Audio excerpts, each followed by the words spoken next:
चिन्ह लो। अरे उहे या पार्सल वाली भतीजवा के मौसी। का कहलो हा? आरा हिलाइबू की छपरा हिलाइबू। ओहो लागता की पटाना में घाटाना करइबू। आ गइलो फिर से बवाल करे हैं? भतीजवा के मौसी कहाँ बिया? कहाँ बिया हो कहाँ बिया? होलिया में कोइला बिया छिया छिया। छिया छिया हो छिया छिया। अरे ना भागो लोग, पर साल के भूलल नहीं थी, खूब उपद्रव कइले रहलो।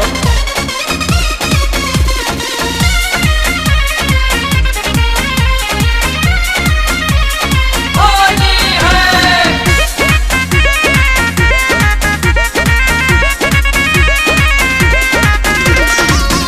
हम ना डाला बाय बतादा लागे बड़ी डर हो। का जाने कैसन बा तोहर कलर हो, होली में कदे बल्ला सर फसर हो। सब बुझतनी जन फेर में बड़ा। हम ना डाला बाय बतादा लागे बड़ी डर हो। अरे चढ़ल बा फगुआ देख पहले बाजा सर।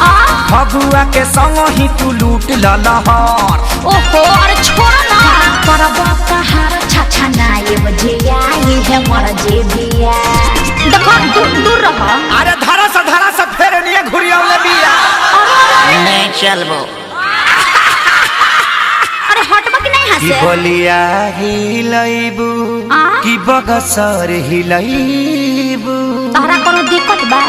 की गोरखपुर देवरिया में गालनी सवई। देखो फालतू बात ना कह देते जाओ ने। भतीजवा के मौसी कहाँ बिया? कहाँ बिया हो कहाँ बिया?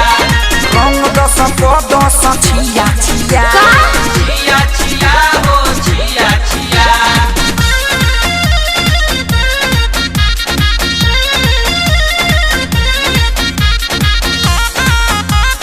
होली है भाई होली है, पुराना मानो होली है।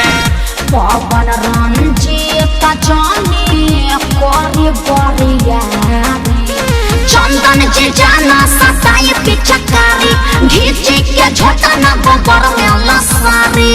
अरे तनी रहम करो, मैं हेयर खराब हो गया। पवन रंजीत जानी कोरी बरिया। अरे हम ही तो हर जीजा हमार पूरा अधिकार बा। तोहर से खेसरिया के जुड़ल कौन तार बा? मुँह देखला है जब भीतरी समाला ते हंसी हरतिया सिहरतिया। हट ना। अरे चले रंगिया से तला छोड़िया समात घेर घेर। अरे बाप रे खाने आसबो।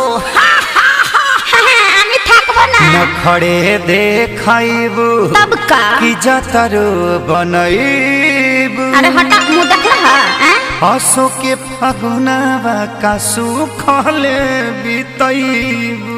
सुखले कहे के बीती जाके भौजैया के लगावो। भतीजवा के मौसी कहाँ बिया? लइकन के डरे लुकाई ना बिया। मान बोलो। होलिया में कोइला बिया छिया छिया। और सनाही रंगाई बिया। अरे बाप रे मैं रंग के चितकावर क देलो जा। Music by Shankar Singh.